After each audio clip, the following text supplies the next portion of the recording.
Sa gilid ng baryo ng Mapulang Lupa, may isang lumang punong balete na matagal nang iniiwasan ng mga tao. Sabi ng matatanda, may kung anong hiwaga raw sa punong iyon. Sa gabi, tila may aninong gumagalaw sa mga sanga at kung minsan ay may maririnig na mahihinang yabag sa ilalim ng lupa. Dahil dito, walang nagtatangkang magtayo ng bahay malapit dito. Ngunit may isang taong walang pakialam sa mga sabi-sabi. Ang pangalan niya ay Nanding. Si Nanding ay isang mahirap na sabongero. Wala siyang sariling bahay, lupa o pamilya na maaasahan. Bata pa lamang siya nang pumanaw ang kanyang mga magulang. Lumaki siyang nakikitira kung saan-saan hanggang sa tuluyan na siyang masanay sa mag-isa. Ang tanging natutunan niya mula sa kanyang ama ay ang pag-aalaga ng manok panabong. Ngunit kahit marunong siya sa sabong, malas ang kanyang kapalaran. Ang kanyang mga manok ay madalas matalo. Minsan, nananalo siya, ngunit sapat lamang iyon para makabili ng bigas at kaunting ulam. Wala siyang permanenteng tirahan, kaya't sa huli ay napadpad siya sa punong balete sa gilid ng baryo. Doon siya nanirahan. Gumawa siya ng maliit na kubol sa pagitan ng malalaking ugat ng puno. Gumamit siya ng mga patpat, dahon ng niyog at lumang yero na napulot niya kung saan-saan. Hindi ito may tuturing na bahay, ngunit sapat na iyon para may masilungan siya sa ulan at araw. Sa umaga, naglalakad si Nanding papunta sa sabungan ng karatig baryo. Pitpit niya ang isa o dalawang manok na alaga niya. Kung may laban, sumasali siya. Kung wala, nanonood na lamang siya. At nagbabaka sakaling may magbigay ng kaunting barya kapalit ng pagtulong sa paghawak ng manok o paglilinis ng arena. Mabait si Nanding, ngunit tahimik. Hindi siya mahilig magsalita. Mas gusto niyang makinig at magmasid. Marami sa baryo ang naaawa sa kanya, ngunit may ilan ding minamaliit siya. Tinatawag siyang Nanding sa puno, na para bang isa siyang bahagi ng baleteng kinatatakutan ng lahat. Tuwing gabi, umuwi siya sa kanyang kubol sa ilalim ng puno. Pinapakain niya ang kanyang mga manok, kinakausap ang mga ito, at saka natutulog sa isang lumang panig.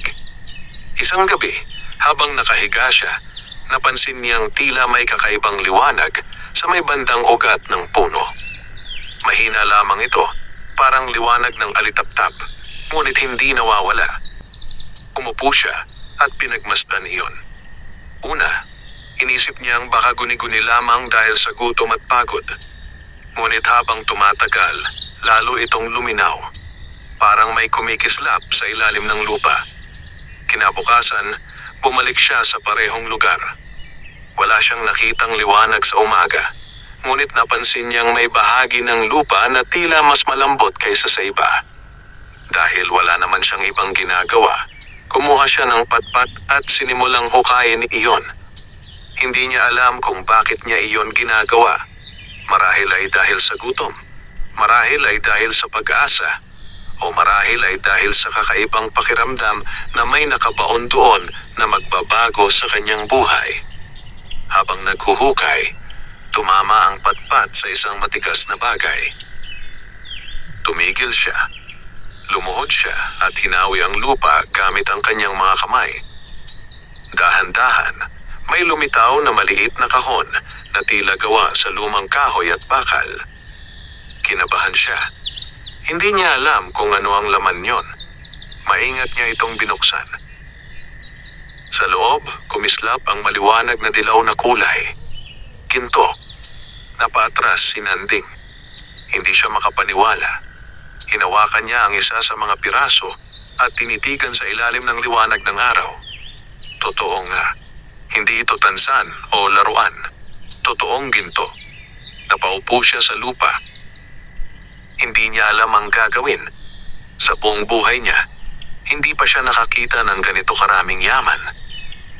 Ang isang piraso pa lamang ay sapat na marahil para makabili siya ng bahay. Paano pa kung lahat ng laman ng kahon? Ngunit kasabay ng tuwa ay may kabaril. Kanino kaya ito?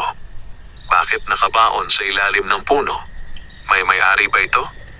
O iniwan ito ng kung sinong matagal nang wala? Buong araw siyang nag-isip. Hindi niya agad kinuha ang kahon. Ibinalik niya muna ang lupa sa ibabaw at tinakpan ang lugar.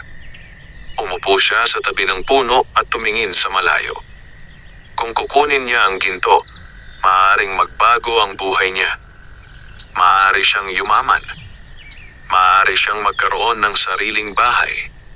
Maaari na siyang hindi matulog sa ilalim ng puno. Ngunit may takot sa kanyang dibdib. Sa unang pagkakataon sa kanyang buhay, may dumating na pagkakataon na maaaring magbago ang kanyang kapalaran.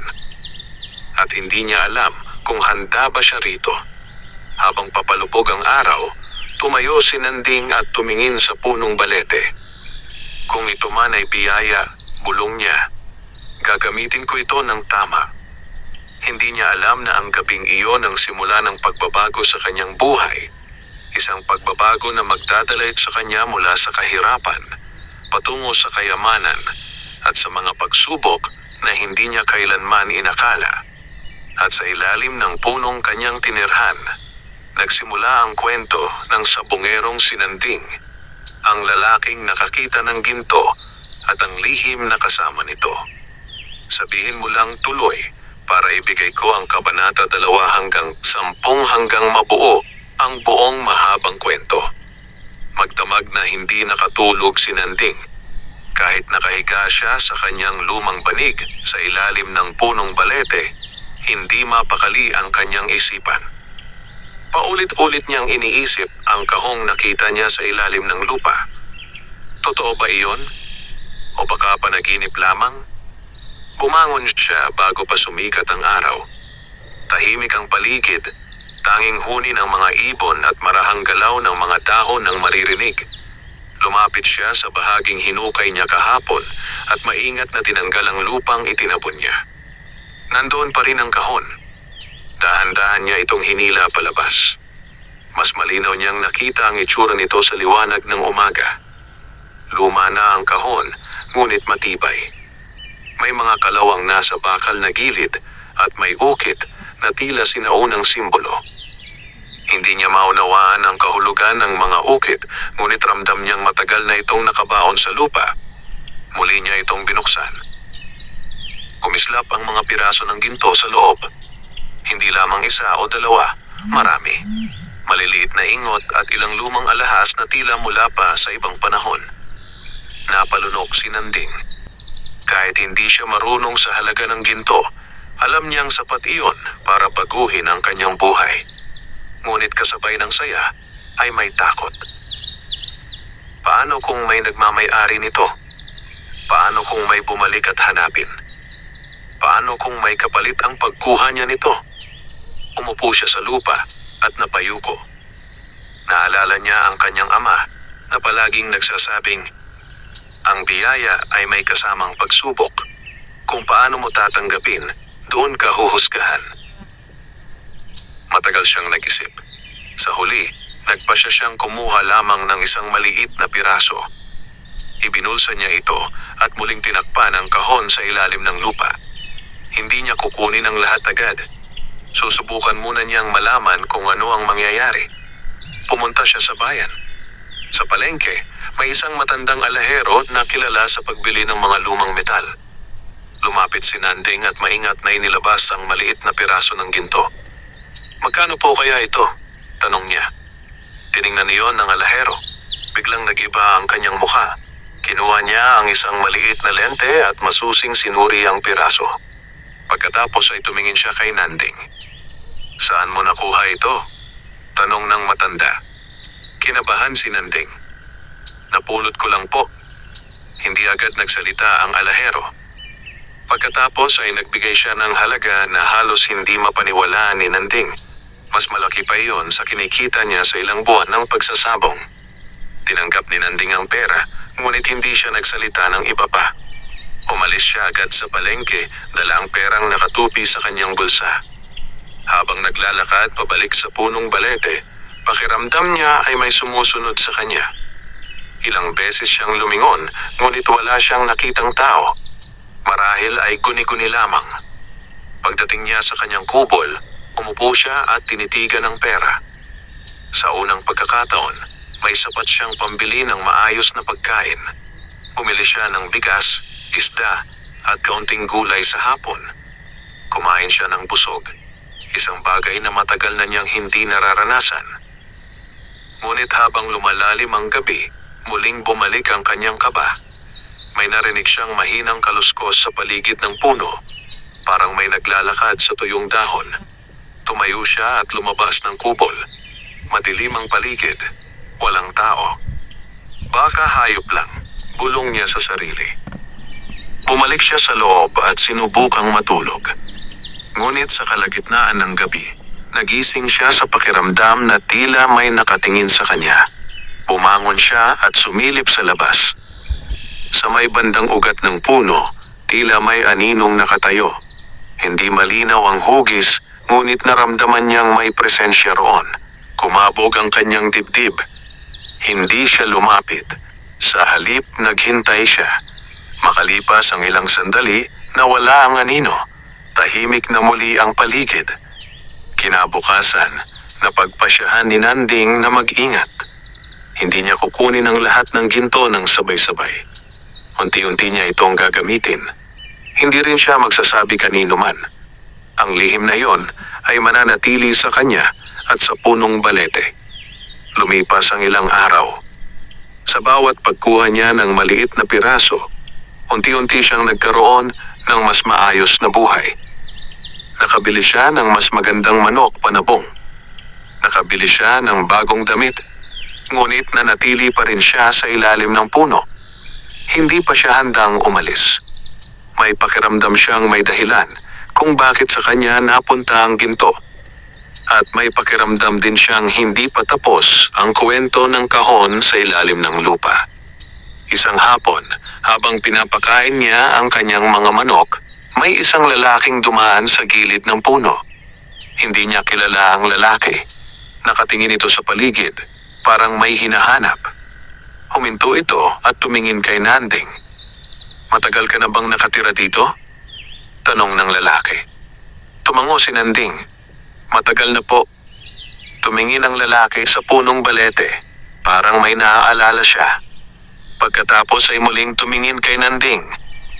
"Kung may makita ka mang kakaiba sa lugar na ito," sabi ng lalaki, "mag-ingat ka." Hindi na ito nagsalita pa. Umalis ito at nawala sa daan. Naiwan si Nanding na nagtataka. Ano ang ibig sabihin ng lalaki? May alam ba ito tungkol sa ginto? O may ibang lihim ang punong balete na hindi pa niya nalalaman? Habang papalubog ang araw, tiningnan niya ang ugat ng puno kung saan nakabaon ang kahon. Ramdam niya ang bigat ng lihim na dala niya. Ang ginto ay maaaring magdala ng yaman. Ngunit maaaring magdala rin ito ng panganib. At unti-unti, nagsisimula ng maramdaman ni Nanding na ang kayamanang natagpuan niya ay may kasamang kwento. Isang kwentong hindi pa niya lubos na nauunawaan. Mula nang matagpuan ni Nanding ang ginto sa ilalim ng punong balete, nagbago ang takbo ng kanyang mga araw. Hindi man niya agad kinuha ang lahat ng laman ng kahon. Sapat na ang paunti-unting pagkuha ng maliliit na piraso upang mabago ang kanyang pamumuhay. Gayunman, pinili niyang manatiling tahimik at simple. Ayaw niyang magmukhang biglang yumaman. Sa umaga, tulad ng dati, nag-aalaga siya ng kanyang mga manok panabong. Ngunit ngayon, mas maayos na ang kanilang kulungan. Nakabili siya ng kahoy at kawayan para gawing matibay ang tirahan ng mga manok. Nakabili rin siya ng masustansyang pakain at bitamina. Ang mga manok na dati payat at mahina ay unti-unting lumakas. Nagsimula siyang sumali muli sa sabong sa Karatig Baryo. Sa una, hindi pa rin siya pinapansin ng iba. Para sa kanila, si Nanding pa rin ang sabongerong nakatira sa ilalim ng puno. Ngunit napansin nila na iba na ang mga manok niya. Mas matibay, mas mabilis, at mas handa sa laban. Sa unang laban, nanalo ang manok ni Nanding. Hindi iyon malaking pusta, ngunit sapat upang mapansin siya. Sa ikalawang laban, nanalo ulit siya. Sa ikatlo, muli. Hindi nagtagal, kumalat ang balita na ang sabongerong nakatira sa punong balete ay may magagaling ng alaga. May ilan na nagtataka kung saan niya kinukuha ang pambili ng mga bagong manok at pakain. Ngunit dahil tahimik si Nanding at hindi mahilig makipag-usap, walang nakakuha ng malinaw na sagot. Isang hapon, habang naglilinis siya ng kulungan, dumating ang isang matandang sabongero na kilala sa lugar. Ang pangalan nito ay Mang Ruel. Matagal na itong nasa mundo ng sabong at marami nang napanalunan. "Magaling ang mga manok mo," sabi ni Mang Ruel habang pinagmamasdan ang isa sa mga alaga ni Nanding. "Iba na ang tindig kumpara noon." Umiti si Nanding. "Inaalagaan ko lang po ng mabuti." Tumango si Mang Ruel. "Mag-ingat ka. Kapag napapansin ka na may mga mata ring nakatingin, hindi lahat ay natutuwa sa biglang pag-angat ng iba." Hindi na nagtanong si Nanding. Sanay na siyang makarinig ng ganitong babala. Ngunit sa loob-loob niya, naalala niya ang lalaking nakasalubong niya ilang araw na ang nakalipas. Ang lalaking nagsabing mag-ingat siya sa mga kakaibang bagay sa lugar na iyon. Lumipas ang mga linggo. Patuloy ang pag-angat ni Nanding sa sabungan. Hindi siya palaging nananalo, ngunit mas madalas na siyang umuuwi na may kita. Unti-unti, nakapag-ipon siya ng sapat na pera upang makabili ng maliit na lupa sa gilid ng baryo. Hindi pa niya balak lumipat agad. Ang punong balete ang naging tahanan niya sa loob ng maraming taon. Doon niya natagpuan ang ginto. Doon nagsimula ang kanyang pagbabago. May pakiramdam siyang hindi pa siya dapat umalis. Isang gabi, habang nagpapahinga siya sa ilalim ng puno, muling bumalik ang kakaibang pakiramdam na may nakatingin sa kanya. Hindi na ito bago sa kanya, ngunit mas malinaw na ngayon. Tumayo siya at tumingin sa paligid. Tahimik ang gabi, ngunit may hangin na tila umiikot sa paligid ng puno. Parang may binubulong ang mga dahon. Hindi niya maunawaan, ngunit ramdam niya ang presensya. Kung may nagbabantay man sa ginto, bulong niya, "Hindi ko ito gagamitin sa masama." Pagkatapos noon, tila humina ang hangin. Bumalik ang katahimikan. Kinabukasan, nagpasya si Nanding na kumuha muli ng maliit na bahagi ng ginto mula sa kahon. Ngunit nang hukayin niya ang lupa, napansin niyang parang may nagalaw. Hindi niya alam kung guni-guni lamang, ngunit tila mas malalim ang pagkakabaon ng kahon kaysa dati. Binuksan niya ito. Nandoon pa rin ang mga piraso ng ginto. Walang nabawasan. Ngunit sa loob ng kahon, may nakita siyang maliit na bagay na hindi niya napansin noon. Isang lumang singsing na may kakaibang ukit. Kinuha niya ang singsing at tinitigan. Hindi ito mukhang pangkaraniwan. May simbolong kahawig ng mga ukit sa labas ng kahon. Hindi niya alam ang kahulugan nito, ngunit may pakiramdam siyang mahalaga ito. Hindi niya ito ibinenta. Sa halip, itinago niya ito sa loob ng kanyang maliit na baul sa kubol. Habang lumilipas ang mga araw, patuloy na gumaganda ang takbo ng buhay ni Nanding. Nakilala siya bilang isang sabongerong may disiplina at tiyaga. Hindi siya nagyayabang. Hindi rin siya nagiging sakim. Kung may nananalo siya, naglalaan siya ng bahagi para sa pagkain at pangangailangan, at ang natitira ay itinatabi. Ngunit sa kabila ng kanyang pagangat, hindi nawala ang pakiramdam na may lihim na nakapalibot sa ginto. May mga gabing tila may aninong dumadaan sa malayo. May mga araw na may mga estrangherong nagtatanong kung gaano na siya katagal sa lugar. Isang hapon, habang pauwi siya mula sa sabungan, may 3 lalaking nakatayo malapit sa punong balete. Hindi niya sila kilala. Nakatingin sila sa lupa, parang may hinahanap. Lumapit si Nanding. "May kailangan po ba kayo?" Tumingin ang isa sa kanila. "Naghahanap lang kami ng lumang palatandaan sa lugar na ito. May nagsabi sa amin na may mahalagang bagay na nakabaon dito noon pa." Nanlamig ang pakiramdam ni Nanding, ngunit hindi siya nagpahalata. "Matagal na akong nakatira dito," sabi niya. Wala naman akong nakikitang kakaiba. Nagkatinginan ang tatlong lalaki. Pagkatapos ay tumango ang isa. Kung sakali man na may makita ka, sabi nito, mas mabuting ipaalam mo. Hindi lahat ng kayamanan ay para sa kung sino ang unang makakita. Umalis sila. Naiwan si Nanding na nakatingin sa punong balete. Lalong tumibok ang kanyang dibdib. Tila hindi na lamang siya ang nakakaalam na may lihim sa lugar na ito. Ngunit sa halip na matakot, tumibay ang kanyang loob. Hindi niya ninakaw ang ginto. Natagpuan niya ito sa lupa kung saan siya naninirahan at ginamit niya ito upang ituwid ang kanyang buhay. Habang papalubog ang araw, umupo siya sa ilalim ng puno at pinagmasdan ang langit. Ang sabungerong sinanding ay unti-unti nang umaangat, ngunit kasabay ng kanyang pag-angat ay ang paglapit ng mga taong maaaring magdala ng pagsubok. At sa gitna ng kanyang pagyaman, nagsisimula pa lamang ang tunay na laban. Hindi na mapakali si Nanding mula nang makita niya ang tatlong lalaking nagtatanong sa paligid ng punong balete. Sa unang pagkakataon, naramdaman niyang ang lihim na matagal niyang iningatan ay maaaring mabunyag anumang oras. Hindi na lamang siya ang nakakaalam na may mahalagang bagay sa ilalim ng punong iyon. Gayunpaman, pinili niyang manatiling kalmado. Tulad ng dati, maaga siyang nagising at pinakain ang kanyang mga manok. Inayos niya ang kulungan, sinuri ang pakpak at paa ng bawat alaga at tinitiyak na malusog ang mga ito. Ang pag-aalaga sa manok ang tanging gawain na nagbibigay sa kanya ng kapayapaan. Ngunit kahit abala ang kanyang mga kamay, hindi matahimik ang kanyang isip. Nagpasya siyang pumunta sa sabungan upang magpalipas ng oras at alamin kung may balita tungkol sa mga lalaking nakita niya. Sa sabungan, maraming tao ang nag-uusap. May nagkukwento tungkol sa mga panalo at talo, may nagtatalo sa pustahan, at may nagmamasid lamang. Lumapit si Mang Ruel sa kanya. "Narinig mo ba?" tanong ng matanda. "May mga taong naghahanap ng lumang kayamanan sa baryo. May nagsabi raw na may nakabaon dito noon pa." Tahimik na nakinig si Nanding. "Saan daw banda?" tanong niya.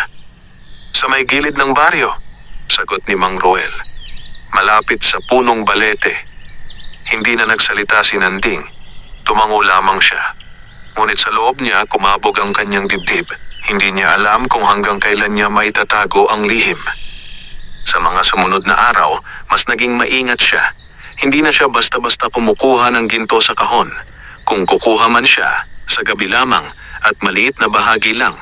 Hindi rin siya nagpakita ng biglaang yaman. Kahit may sapat na siyang pera upang magpagawa ng malaking bahay, pinili niyang manatili sa kanyang kubol sa ilalim ng puno. May pakiramdam siyang may nagbabantay. Isang gabi, habang nakaupo siya sa labas ng kubol at pinagmamasdan ang mga bituin, may narinig siyang yabag sa malayo. Hindi ito tulad ng karaniwang yabag ng hayop. Mabigat at mabagal ang hakbang, parang may taong maingat na naglalakad. Tumayo siya at tumingin sa dilim. May aninong dumaan sa likod ng puno. Sandali lamang itong nakita, ngunit sapat upang mapansin ni Nanding. Hindi siya sumigaw, hindi rin siya lumapit. Sa halip, nanatili siyang tahimik at nagmasid. Makalipas ang ilang sandali, nawala ang anino. Kinabukasan, may napansin siya sa lupa, malapit sa ugat ng puno. May bakas ng paa. Hindi iyon kanya. Hindi rin iyon mukhang sa bata. Malalaki ang yapak, parang sa taong sanay maglakad sa bukid. Napayuko siya at hinawakan ang lupa. Malambot pa ito, tila kagabi lamang naglakad ang may-ari ng yapak. Sa unang pagkakataon, nakaramdam siya ng tunay na pangamba. Nagpasya siyang kausapin si Mang Ruel. Sa isang sulok ng sabungan, habang tahimik ang paligid, nagtanong siya. "Mang Ruel," sabi ni Nanding, "kung sakaling may makakita ng kayamanan sa lupa na tinitirhan niya, ano ang dapat niyang gawin?" Tumingin ang matanda sa kanya. "Depende sa tao. May gagamitin iyon sa kabutihan. May gagamitin sa kasakiman. Ngunit tandaan mo, ang yaman ay parang apoy. Kaya nitong magpainit ngunit kaya ring magsunog. Tumango si Nanding. Hindi na siya nagtanong pa. Sa gabing iyon, bumalik siya sa punong balete. Umupo siya sa tabi ng ugat kung saan nakabaon ng kahon. Tahimik siyang nag-isip. Kung magpapatuloy ang mga taong naghahanap, baka tuluyan nilang matuklasan ng lihim. Ngunit hindi niya kayang iwan ang lugar. Ang punong iyon ang naging tahanan niya. Doon siya nagsimula. Doon niya natagpuan ang pagkakataong umahon sa kahirapan. Habang nag-iisip siya, napansin niyang may mahinang liwanag muli sa ilalim ng lupa.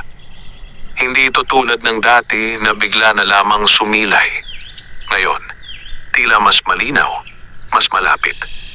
Dahan-dahan niyang hinukay ang lupa at inilabas ang kahon. Nang buksan niya ito, kumislap ang ginto sa loob.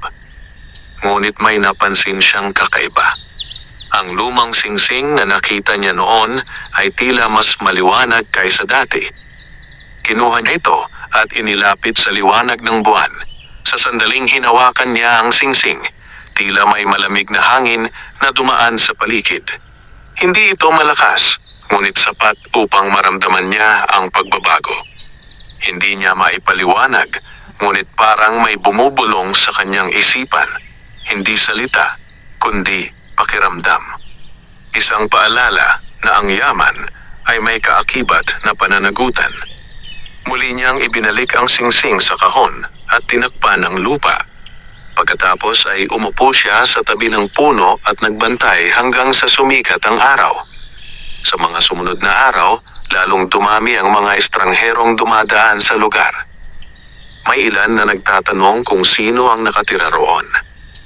May ilan na nagmamasid lamang. Hindi sila nagtatagal. Ngunit sapat na yon upang maramdaman ni Nanding na hindi siya nag-iisa sa kanyang lihim.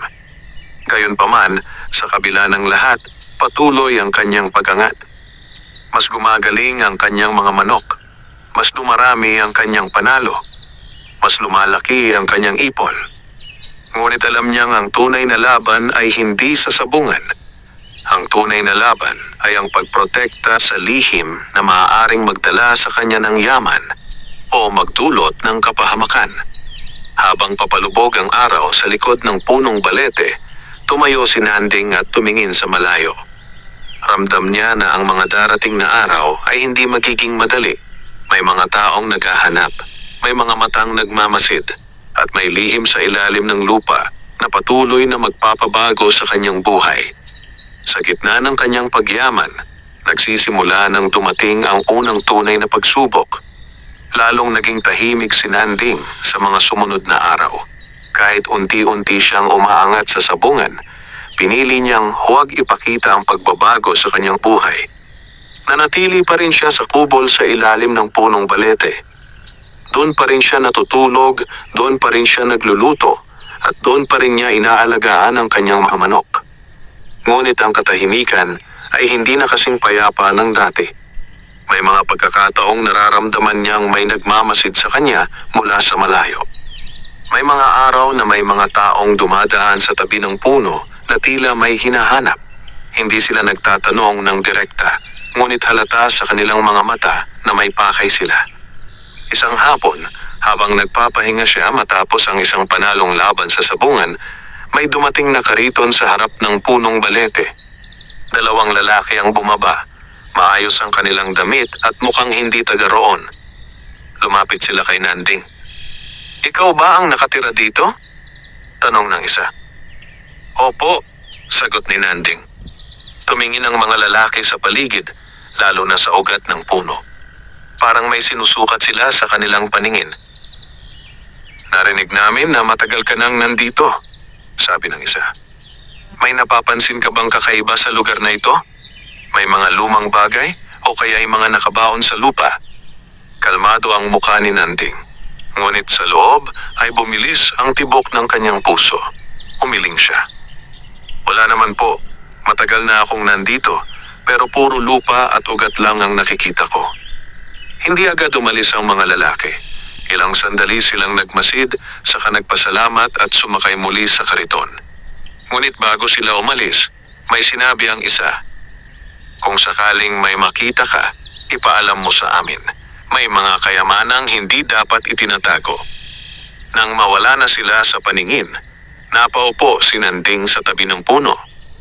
Ramdam niya ang bigat ng sitwasyon. Hindi na lamang ito simpleng lihim. May mga taong seryosong naghahanap. Sa gabing iyon, nagpa siya siyang hukayin muli ang kahon.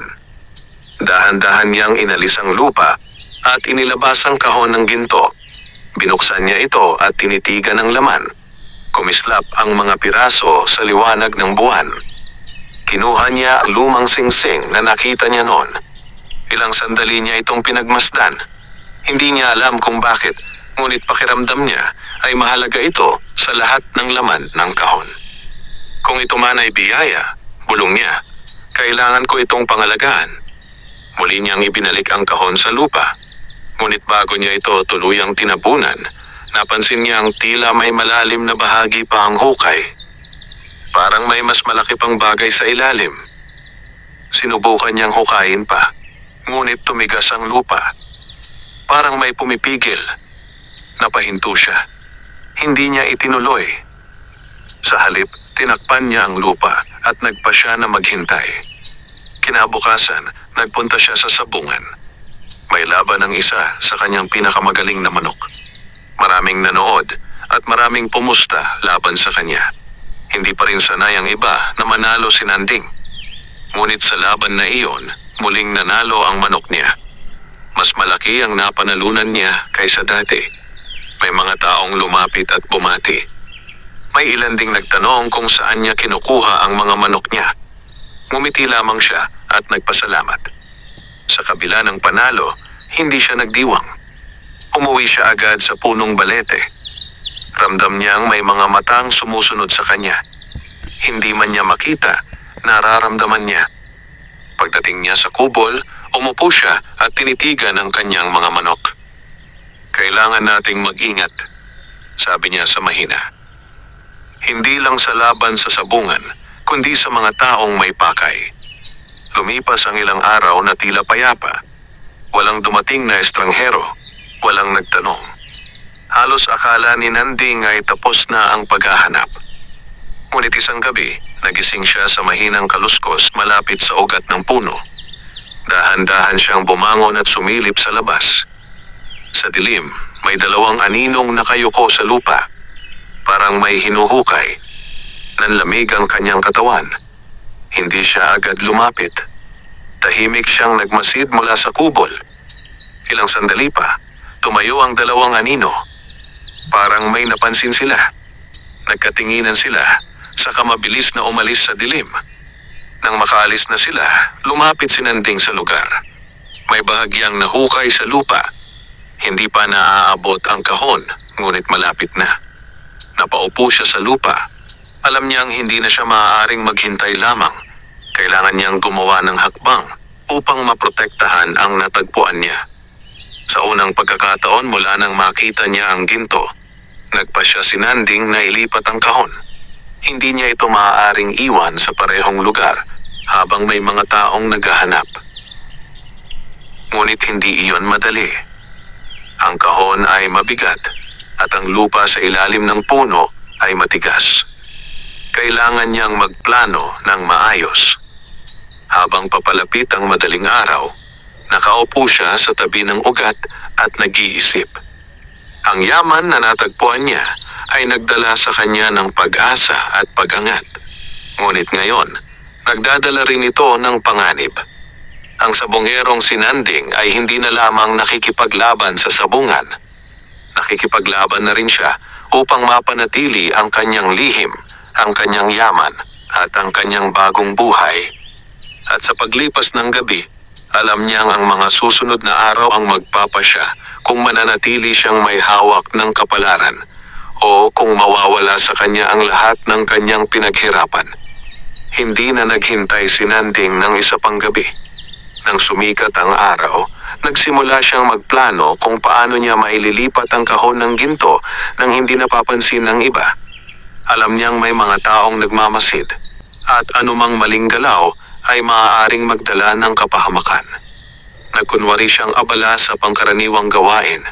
Pinakain niya ang mga manok, naglinis ng kulungan, at naglakad papunta sa sabungan tulad ng dati. Ngunit hindi siya nagtagal doon. Umuwi rin siya agad bago pa man dumilim. Pagdating sa punong balete, sinuri niya ang paligid. Walang bakas ng taong nagbalik mula sa gabi. Tahimik ang hangin, ngunit hindi siya nagpapaya. Nang lumalim ang gabi, kumuha siya ng lumang sako at lupid. Maingat niyang hinukay ang lupa sa ilalim ng ugat ng puno. Ilang beses siyang tumigil upang makinig sa paligid. Walang dapat makakita o makarinig sa kanya. Sa wakas, nahawakan niya ang kahon. Mabigat ito. Kinailangan niyang huminga ng malalim bago ito maiyahon. Inilagay niya ito sa loob ng sako at itinali ng mahigpit. Hindi niya alam kung saan niya ito dadalhin. Ngunit may naisip siyang lugar. Isang maliit na bahagi ng lupa na nabili niya sa gilid ng baryo.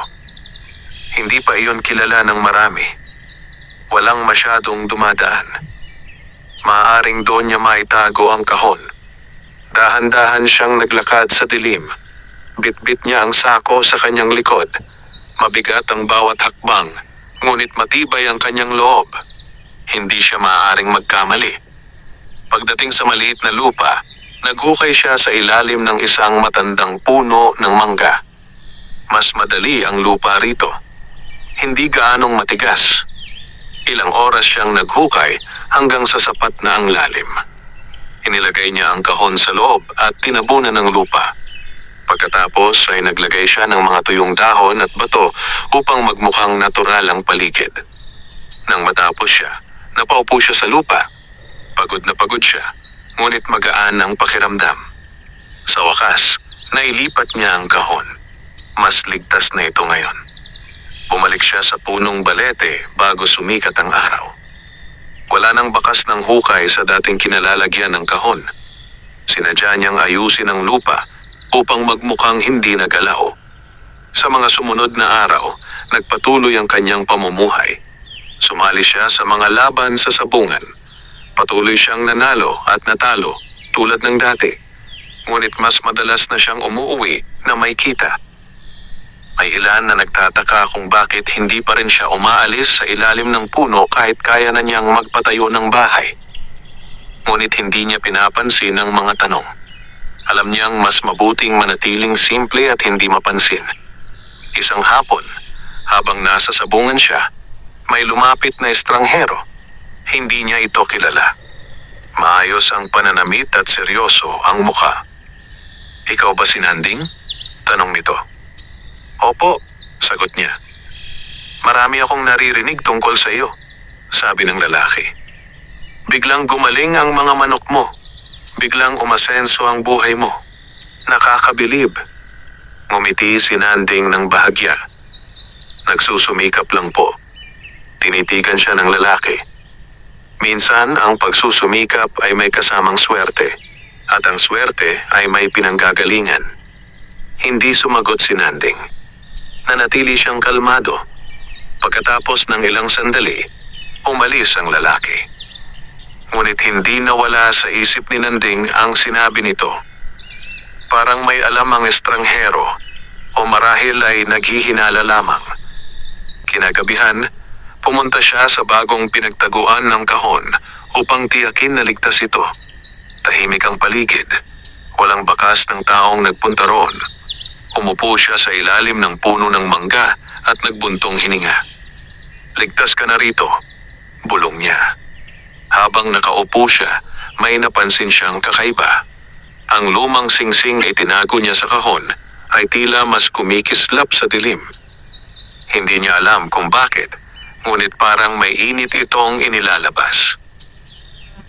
Hindi niya ito kinuha. Tinitigan lamang niya at muling isinara ang kahon. Pagkatapos ay umalis siya at bumalik sa punong balete. Sa mga sumunod na linggo, naging mas maingat si Nanding. Hindi na siya basta-basta naglalabas ng pera. Hindi na rin siya kumukuha ng ginto maliban kung kinakailangan. Unti-unti niyang iniipon ang kanyang kinikita sa sabong. Ngunit kahit na nailipat na niya ang kahon, hindi pa rin nawawala ang pakiramdam na may nagmamasid sa kanya. May mga pagkakataong may mga taong nagtatanong pa rin sa baryo tungkol sa lumang kayamanan. May mga estrangherong dumaraan at nagmamasid sa paligid. Isang gabi, habang nakaupo siya sa ilalim ng punong balete, napansin niyang may lalaking nakatayo sa malayo. Hindi ito gumagalaw, nakatingin lamang sa kanya. Tumayo si Nanding at tumingin din. Ilang sandali silang nagkatitigan. Pagkatapos dahan-dahang tumalikod ang lalaki at naglakad palayo. Hindi niya alam kung sino iyon. Ngunit ramdam niyang hindi pa tapos ang lahat. Ang paglipat ng kahon ay unang hakbang lamang. Ang tunay na pagsubok ay ang pagprotekta sa lihim habang patuloy siyang umaangat. Sa ilalim ng punong balete, ang sabongerong si Nanding ay nanatiling tahimik at matatag. Ngunit sa likod ng kanyang katahimikan ay ang bigat ng isang lihim na kayamanan at ang mga matang patuloy na nagmamasid mula sa dilim. Mula nang mailipat ni Nanding ang kahon ng ginto sa ilalim ng puno ng mangga sa kanyang bagong lupain, bahagyang gumaan ang kanyang pakiramdam. Hindi na niya kailangang bantayan gabi-gabi ang ugat ng punong balete. Ngunit kahit na ilayo na niya ang kayamanan, hindi nawala ang pakiramdam na may mga matang sumusunod sa bawat galaw niya. Nagpatuloy ang kanyang pang-araw-araw na gawain. Sa umaga, nag-aalaga siya ng mga manok. Sa tanghali, naglilinis ng kulungan at naghahanda ng pagkain. Sa hapon, kung may laban, pumupunta siya sa sabungan. Doon siya mas nakikilala ngayon. Hindi na lamang siya ang sabongerong nakatira sa ilalim ng puno. Isa na siyang seryosong kalahok sa mga laban. Ngunit kasabay ng pagtaas ng kanyang pangalan ay ang pagtaas ng pagdududa ng iba. Isang araw, matapos ang isang laban na kanyang napanalunan, may ilang sabongerong nag-uusap sa isang sulok. Narinig niya ang kanyang pangalan. Bigla na lang umasenso, sabi ng isa. Parang may pinanggalingan, dagdag ng isa pa. Walang ganon kalaking swerte kung wala kang hawak na lihim, bulong ng ikatlo. Hindi sila diretsong lumapit kay Nanding, ngunit sapat na iyon upang maramdaman niyang may nag-uusap tungkol sa kanya. Pinili niyang huwag pansinin.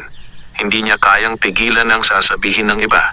Ang kaya lamang niyang kontrolin ay ang sarili. Umuwi siya sa punong balete bago pa dumilim. Umupo siya sa ilalim ng puno at pinagmasdan ang langit. Sa kabila ng pag-angat ng kanyang buhay, hindi niya maiwasang maramdaman ang bigat ng mga mata ng tao. Kinabukasan, pumunta siya sa maliit na lupang binili niya. Doon nakabaon ang kahon ng ginto. Tahimik ang lugar. Wala halos dumadaan. Sinuri niya ang lupa sa ilalim ng puno ng mangga. Walang bakas ng hukay o galaw. Ligtas pa rin ang kahon. Umupo siya sa tabi ng puno at nag-isip. Kung magpapatuloy ang pagdududa ng iba, baka dumating ang panahong may susubok na sumunod sa kanya. Kailangan niyang maging mas maingat. Sa mga sumunod na linggo, pinili niyang bawasan ang pagkuha ng ginto. Sa halip, nagtuon siya sa pagsasabong at pag-iipon mula sa panalo. Unti-unti, nagkaroon siya ng sapat na pera upang simulan ang pagpapagawa ng maliit na bahay sa lupang binili niya. Hindi ito marangya. Simpleng bahay lamang nayari sa kahoy at yero. Ngunit para kay Nanding, malaking hakbang iyon. Sa wakas, magkakaroon siya ng sariling tahanan na hindi sa ilalim ng puno. Gayunpaman, hindi niya iniwan agad ang punong balete. Doon pa rin siya madalas matulog. Doon siya komportable. Doon nagsimula ang lahat. Isang hapon, habang naglalakad siya pabalik mula sa kanyang bagong lupa, may napansin siyang lalaking nakatayo malapit sa daan. Nakatingin ito sa direksyon ng kanyang lupain. Nang mapansin ng lalaki si Nanding, ngumiti ito ng bahagya at tumango. Hindi siya nagsalita. Umalis lamang ang lalaki at naglakad palayo. Hindi kilala ni Nanding ang taong iyon, ngunit hindi niya rin nakalimutan ang mukha. Sa mga sumunod na araw, Nakita niya itong muli sa sabungan. Nakaupo lamang sa gilid, nagmamasid. Hindi sumasali sa laban. Hindi rin nakikipag-usap. May pakiramdam si Nanding na sinusundan siya. Isang gabi, nagpasya siyang pumunta sa lupang may puno ng mangga upang tiyakin na maayos ang lahat. Tahimik ang paligid. Ngunit habang papalapit siya, napansin niyang may bahagyang galaw sa damuhan. Parang may taong umalis lamang. Lumapit siya sa puno. Sinuri niya ang lupa. Walang hukay. Walang bakas na may nakakita sa kahon. Ngunit may bakas ng paa sa malapit. Bago iyon. Hindi kanya. Napahigpit ang kanyang paghinga. Hindi pa nila natatagpuan ng kahon, ngunit malinaw na may sumusunod sa kanyang galaw. May mga taong naghahanap at maaaring malapit na silang makaalam. Umupo siya sa tabi ng puno at nag-isip. Hindi niya maaaring ilipat muli ang kahon sa ibang lugar. Baka lalo lamang mapansin. Kailangan niyang maging mas matatag at mas maingat. Habang nakaupo siya, naalala niya ang mga panahong wala siyang kahit ano. Wala siyang pera, wala siyang bahay, wala siyang katiyakan sa buhay. Noon, wala siyang kinatatakutan. Ngayon na may hawak siyang yaman, saka dumating ang takot. Ngunit hindi siya nagsisi. Ang ginto ang nagbigay sa kanya ng pagkakataong umahon. Ang sabong ang nagbigay sa kanya ng lakas upang tumayo sa sariling paa. At ang karanasan ang nagturo sa kanya kung paano mag-ingat. Tumayo siya at tumingin sa malayo. Sa dilim ng gabi, may mga ilaw mula sa baryo. Doon nagaganap ang buhay ng iba. Tahimik lamang ang kanyang mundo sa pagitan ng punong balete at ng kanyang bagong lupain. Sa mga darating na araw, alam niyang mas titindi ang pagsubok. Mas lalakas ang pagdududa ng mga tao. Mas lalapit ang mga naghahanap. Ngunit ang sabongerong si Nanding ay hindi basta susuko. Natutunan niyang lumaban sa sabungan kahit maliit ang tsansa. Natutunan niyang magtiyaga kahit wala siyang hawak. Ngayon na may hawak siyang lihim na kayamanan, handa siyang ipaglaban ito. Hindi para sa kasakiman, kundi para sa kinabukasang matagal na niyang pinangarap. Sa gitna ng tahimik na gabi, habang nakatayo siya sa ilalim ng puno ng mangga, ramdam niya ang bigat ng darating na mga araw. At sa likod ng bawat anino, may posibilidad na may nagmamasid. Habang tumatagal, lalong lumilinaw kay Nanding na hindi na siya maaaring manatiling tahimik lamang at umasa na mawawala ang mga nagmamasid. May mga bakas na ng taong sumusunod sa kanya.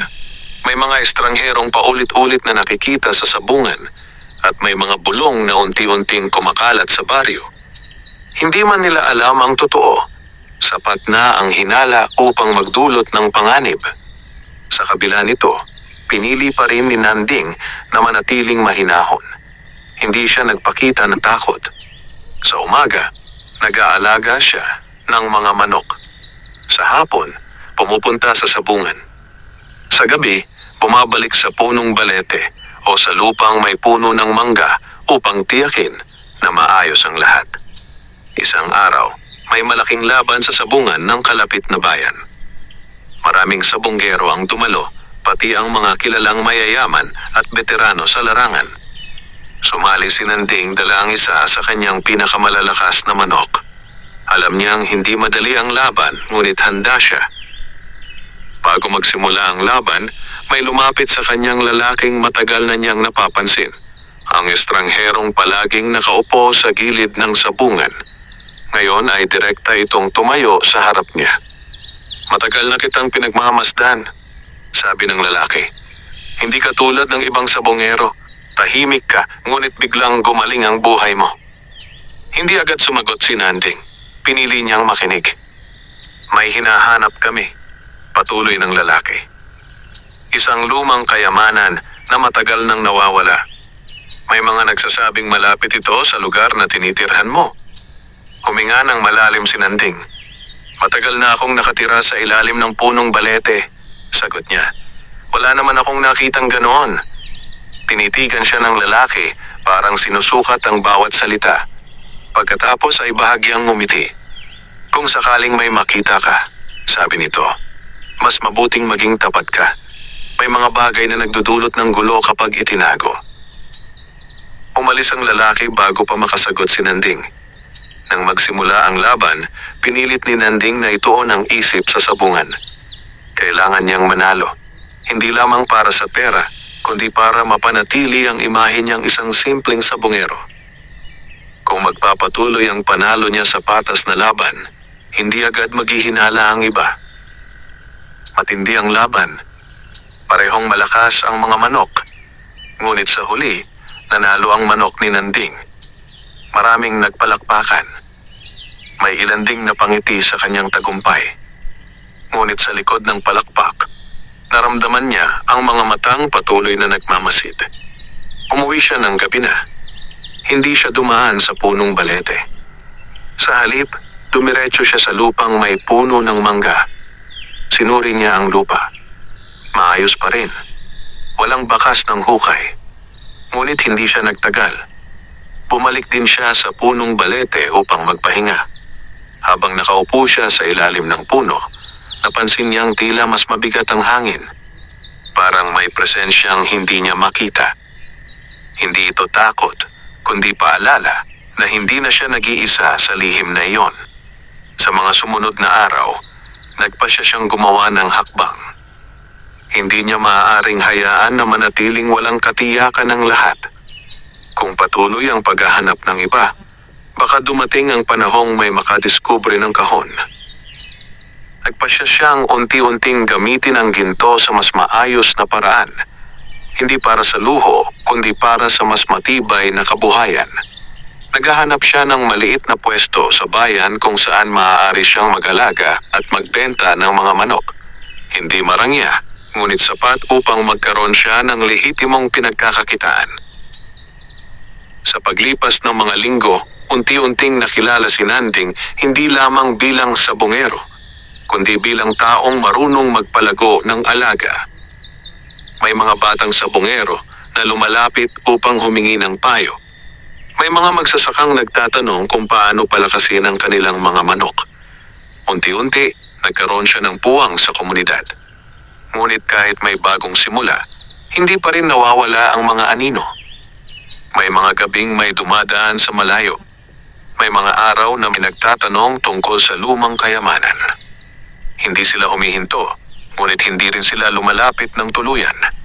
Isang gabi, habang nakatayo siya sa pagitan ng punong balete at ng kanyang bagong lupain, tumingin siya sa langit. Maliwanag ang buwan. Tahimik ang paligid. Napagtanto niyang hindi lamang ang ginto ang nagbago sa kanyang buhay. Ang tunay na pagbabago ay ang pagkakataong magtayo ng sariling landas. Ngunit ang pagkakataong iyon ay may kasamang pagsubok. Kung patuloy ang paghahanap ng iba, kailangan niyang maging handa. Hindi niya kailangang magtago habang buhay, ngunit kailangan niyang maging matalino sa bawat hakbang. Habang umihip ang malamig na hangin sa gabi, tumayo si Nanding at tumingin sa malayo. Ang sabonggerong dating walang-wala ay unti-unti nang nagkakaroon ng pangalan at kinabukasan. Ngunit sa likod ng kanyang pag-angat, may mga taong hindi titigil sa paghahanap. At alam niyang ang susunod na mga araw ang magtatakda kung mananatiling lihim ang kanyang natagpuan o kung haharap siya sa mga taong handang kunin iyon sa kanya. Habang lumalawak ang pangalan ni Nanding sa sabungan at sa baryo, lalo rin niyang nararamdaman ang bigat ng desisyong dala ng lihim na ginto. Hindi na lamang ito usapin ng pagtatago. Usapin na rin ito ng kung paano niya gagamitin ang biyayang napunta sa kanya. Ang maliit na bahay sa kanyang lupain ay halos tapos na.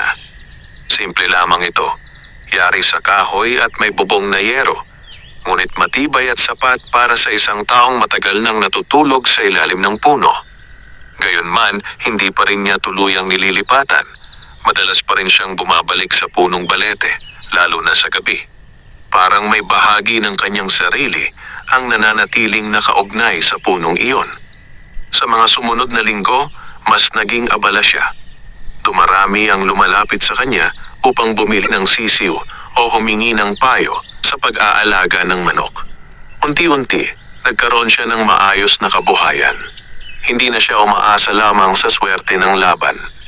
May pinagkakakitaan na siya kahit walang sabong.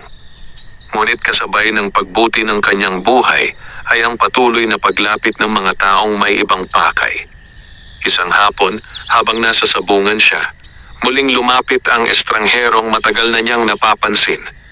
Ngayon ay hindi na ito nagpaligoy-ligoy. "Alam naming may natagpuan sa lugar na tinitirhan mo," sabi nito ng mahinahon. "Matagal na naming hinahanap yun. Hindi kami kaaway, pero may karapatan din kami sa bagay na iyon." Tahimik si Nanding. Hindi siya sumagot agad. Sa halip, tumingin siya sa mga manok na nasa kulungan. Parang doon niya hinahanap ang lakas ng loob. "Kung may natagpuan man ako," sagot niya sa wakas, "ginamit ko iyon para ayusin ang buhay ko. Wala akong inagrabyadong tao. Wala akong ninakaw." Tumingin ang lalaki sa kanya. "Hindi ko sinasabing ninakaw mo, pero may mga kayamanang may pinanggalingan. At kapag may naghahanap, kailangan ding magbigay linaw." Hindi na nagpatuloy ang usapan. Umalis ang lalaki at iniwan si Nanding na nag-iisip. Sa gabing iyon, hindi siya agad nakatulog. Umupo siya sa ilalim ng punong balete at binalikan ang lahat ng nangyari mula nang matagpuan niya ang kahon.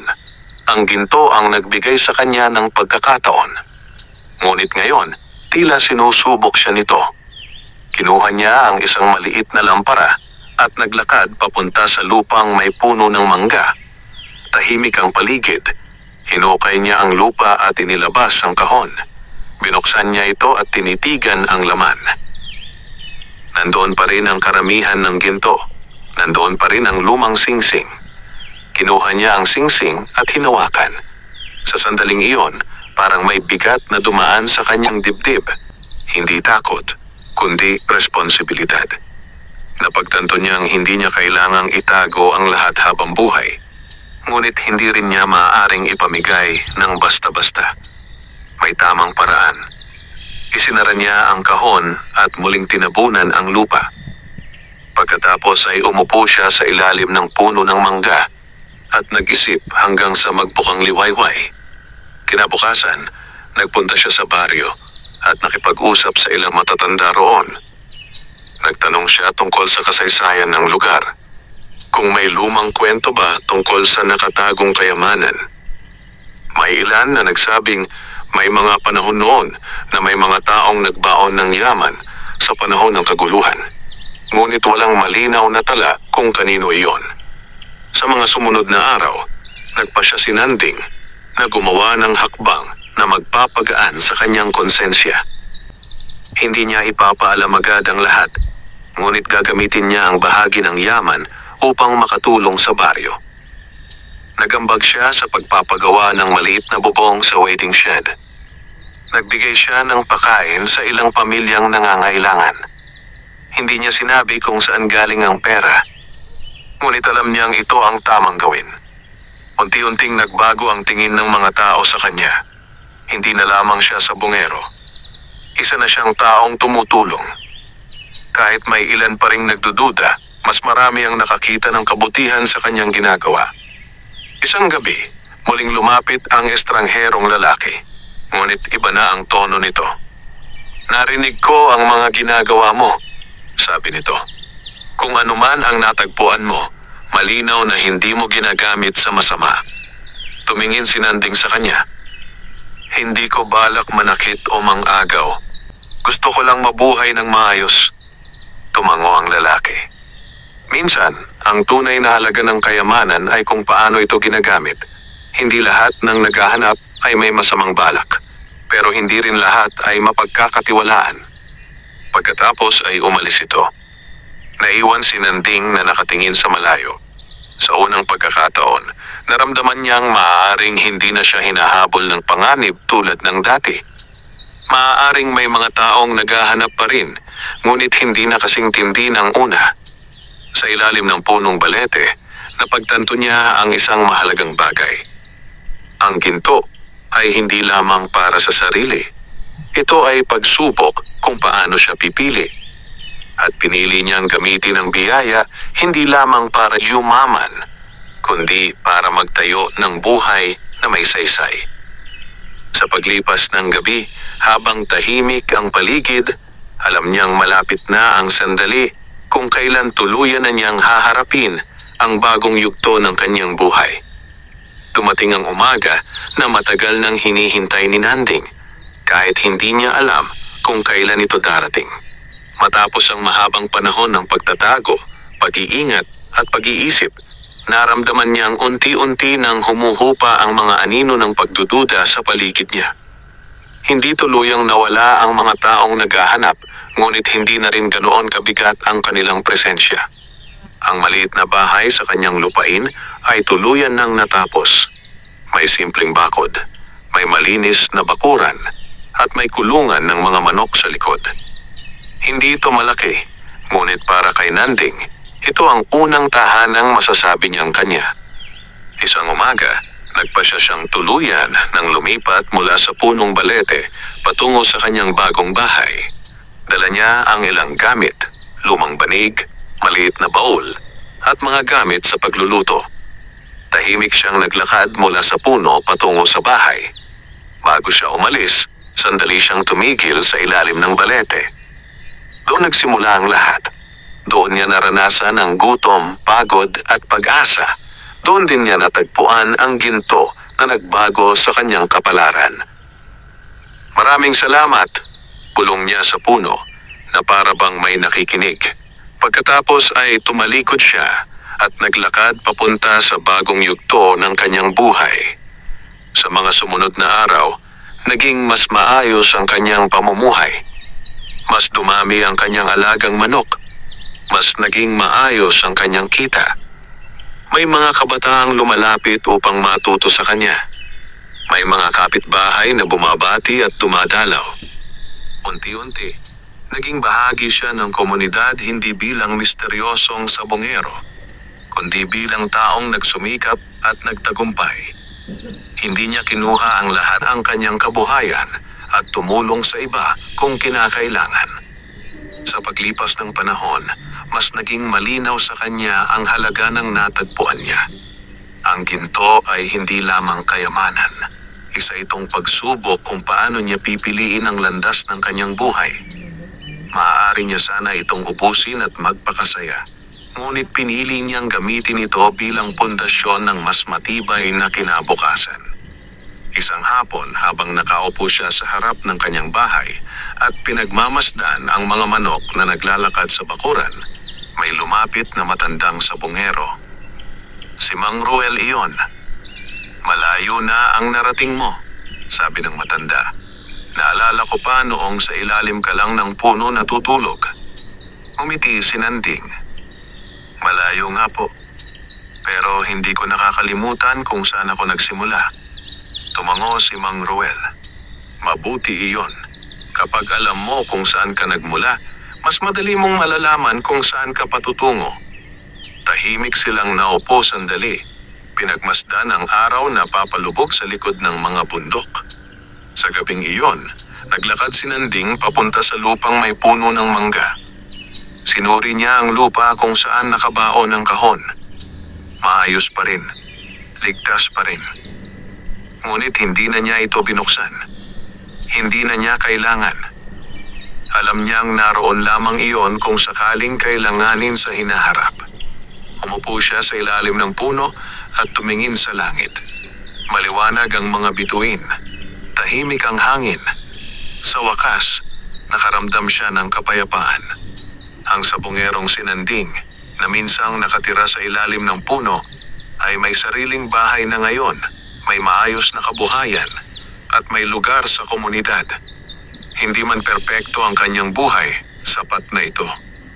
Natutunan niyang ang tunay na yaman ay hindi lamang ginto, kundi ang kakayahang magbago, magtiyaga, at magbigay ng halaga sa mga natutunan sa hirap. Sa paglipas ng mga taon, patuloy siyang nagtrabaho at nag-alaga ng manok. Patuloy din siyang tumulong sa mga nangangailangan. Hindi niya ipinagsabi ang lihim ng ginto. Nanatili iyon bilang bahagi ng kanyang nakaraan at pundasyon ng kanyang kinabukasan. At sa bawat umagang sumisikat ang araw sa kanyang bakuran, naaalala niya ang panahong wala siyang kahit ano. Doon niya nauunawaan kung gaano kalayo ang kanyang narating. Ang kwento ni Nanding ay hindi lamang kwento ng isang mahirap na sabongerong yumaman dahil sa ginto. Isa itong kwento ng pagpili. Kung paano gagamitin ang biyaya, kung paano haharapin ang pagsubok, at kung paano mananatiling tao sa kabila ng pagangat. Sa ilalim na tahimik na langit at sa gitna ng kanyang simpleng tahanan, natapos ang isang mahabang yugto ng kanyang buhay. Ngunit tulad ng bawat umaga na may bagong liwanag, alam niyang ang tunay na yaman ay ang patuloy na paglalakbay. At doon, sa kanyang maliit na bahay at sa alaala ng punong balete, nagsimula ang bagong umaga para kay Nanding. Wakas,